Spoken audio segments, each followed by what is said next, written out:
up here on a Tuesday. Big Tuesday. Lots of big doings in Wisconsin. We're going to talk to Tim Cavanaugh at the bottom of the hour from Reason Magazine about the roles the unions are playing in the Wisconsin recall. The Wisconsin recall election, which pundits say is going to impact the general election. Is it? Lots to get to on that.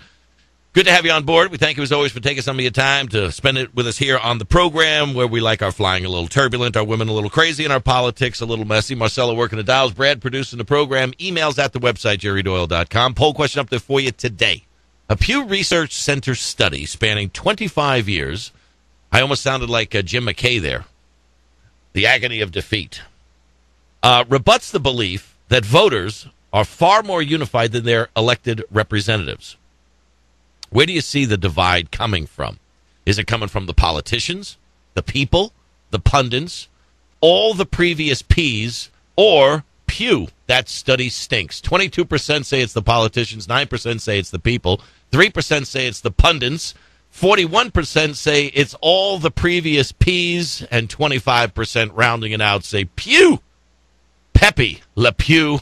That study stinks. You can answer it there at the website or here at 800-876-4123 on the program, where intellectual anarchy is encouraged and nurtured for now. This whole Wisconsin thing, it really is about as simple as the difference between who's owned by what promises from what party. It's that simple. Union members. Let's start there. I'm a union member.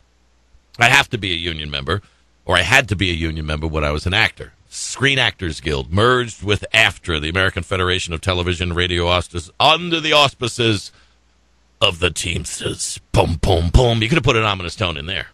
So I'm a union member. Now, the unions, for the most part, didn't do very much for me, because I was working on a network show on a Warner Brothers lot, and the chances of them not paying people was about the square root of zero. Bad PR. The unions do help people in situations where employers take advantage of employees. But who's really taking advantage of who? The Democrats own the unions. Why? Because the Democrats played the bigger promise game. It's as simple as that. And the unions are beholden to the Democrats because they want to give the votes in order to get from the Democrats what the Democrats promised the unions were going to get. And the politicians, who have no connection to reality, will promise anything, regardless of what the financial realities are. Now, what's happening in Wisconsin is happening in California. It happened in Pritchett, Alabama. It's happened in other cities and other states around the country, where we run up against the harsh reality of the fact that the promises that were made, in the benefits that were going to be given, for the term that they were going to be given, just can't be met. Because the financial day of reckoning doesn't happen all on one day everywhere.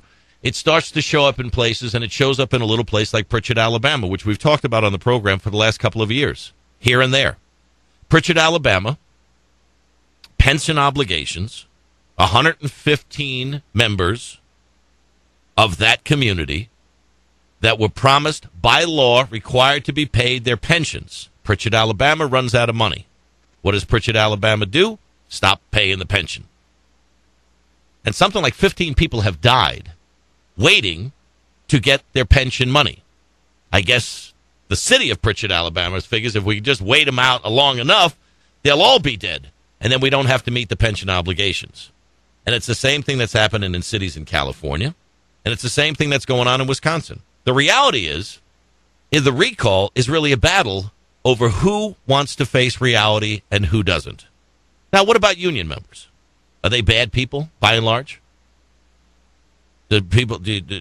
Union thugs. I kid my union friends about being union thugs. The vast majority of people that I know that are in unions aren't thugs. But there is a thuggery within the union that makes sure that there's a loyalty test paid by the union members in who shows up at what event, who gets introduced to what politician, who's forced to cough up what money, and who is going to show up on the picket lines and make sure that you do what the union thugs tell you to do. Otherwise, you might be on the bench wondering when you're going to get your next job. Some of them have been on the bench for a year or two, wondering, am I ever going to get another day of work? Now, a lot of that is because of the economy, but some of that is because of union politics, internal union politics. But none of that takes away from the reality that politicians and union members have been watching the politicos and the union thuggery make deals to keep who in power and to benefit who? Supposedly to benefit the union members, right?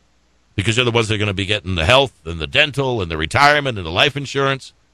But it's really about insulating the power structure within the union from anybody who wants to challenge the power structure. And in politics, the politicians are going to cater to the power structure in the unions to make sure that no one challenges their power. And it doesn't matter whether it's unions or any other group out there. People in these different organizations, these different groups, these different gated communities of ideology, they turn to the politicians who make the promises and make sure that the politicians stay there so they can follow through on the promises. But you can promise until the cows come home. Nice Wisconsin tie-in. But you can promise until the cows come home. But the reality of the fact that sooner or later we have to pay these obligations comes to the forefront. And that's where we're at. What's happening in Wisconsin is happening all across the country. Push it back.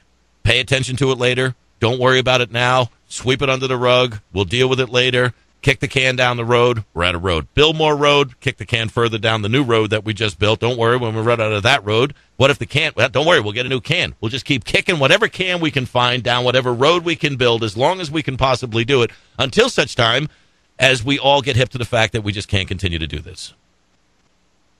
Now, We Are Wisconsin is this group. We Are Wisconsin. It sounds good. Sounds like a song. We are the world. We are Wisconsin. We are the world. What is it? And they go, oh, look at this. It's just a bunch of union thugs from other states in Washington, D.C. that are raising $3.5 million. And they're running advertisements critical of Governor Walker, critical of Republicans, in favor of Mayor Barrett, in favor of the Democrat. National unions pouring money into the Wisconsin recall election, a preview to the November national elections. Maybe. But the bigger issue is what's really at stake. It's reality that Walker is realizing, and it's kicking the can down the road, which is what the Democrats want to do. If we could just get through this recall election, if we can get through this general election, if we can just get through the congressional midterm election, if we can just keep kicking the can down the road and keep getting elected, well, we're never going to have to deal with the realities. But sooner or later you do. For example, General Motors, pension obligations. This is something, again, we've been covering on this program for years. The day of financial reckoning is nearer for many cities than they would like to admit, nearer for many states than they would like to admit, and it's nearer for us as a nation than the politicians would like to admit or address. General Motors has a $134 billion global pension obligation. They're only $25 billion short. Now, they've had to turn to Prudential Financial to purchase a group annuity contract to take over the obligations of General Motors. They've decided that they're going to eliminate their regular pension plan, and they're going to go to a 401k plan for new workers. That's a very thumbnail sketch of what's happening with General Motors.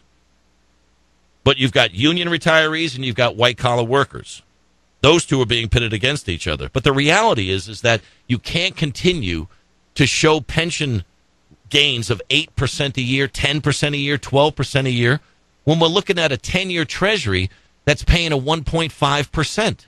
Where are you going to find 8% and 10%? We'll find it later. Where are you going to find it later? You can't find it later because you're dealing with the now. And the now is the reality that all of these pension promises that have been made predominantly by Democrats are meeting the harsh reality of the rough financial economic times we're in right now. Now, when we're fat and the stock market's flying and everybody's making money, 8%, psh, that sounds good. But the reality is we don't live in an 8% world. And the reality is that this is happening in San Jose, California. This happened in Pritchard, Alabama. It's happening in Vallejo. It's happening in cities all across the country where we have been making promises. I say we because we're all a part of this, supposedly on the same team. We've been seeing promises that have been made to people that they're going to get paid this amount of money for the rest of their lives. And it's all based upon false assumptions. They don't take a look at market fluctuations. They don't take a look at bubbles being created and bubbles that burst. They don't take a look at what the internal rates of return are. They don't take a look at what the projected obligations are going to be. It's only looked at through the glasses of which they see the world, which is their political future and union leaders' power in the short run. That's what's happening in Wisconsin. And the fear for the unions is that what happens in Wisconsin doesn't spread beyond Wisconsin if the recall of Governor Walker fails. Because if it succeeds there and fiscal responsibility becomes the rule, if shrinking unemployment, bringing down indebtedness, making pension obligations more realistic, getting concessions from unions with regard to how much percentages are paid and what percentages are paid to cover the ongoing cost of these obligations, that's something that's going to spread across the country. And the union leadership doesn't want that, because what happens? The union members look at the union leadership and says, hey, wait a minute. I got to pay more and I'm getting less, or I'm paying more and I'm getting the same. You got to go. And then the union leaders turn around and say, I got to go? No, you, Mr. Democrat, you congressman, you senator, you president, you got to go, because if I'm going to go, you going to go. Now, I'm not going to take the fall for this one by myself. And the reality is, folks, if you take time to talk to the rank and file union members, they know what the fiscal realities are. They know what's been promised. They know what can be paid. And push comes to shove, I guarantee you, they understand and would be more willing to look at what the long-term solutions are rather than fighting and picketing and standing in solidarity with union leaders who would throw them under the bus. Stick with me. This is the Jerry Doyle Show.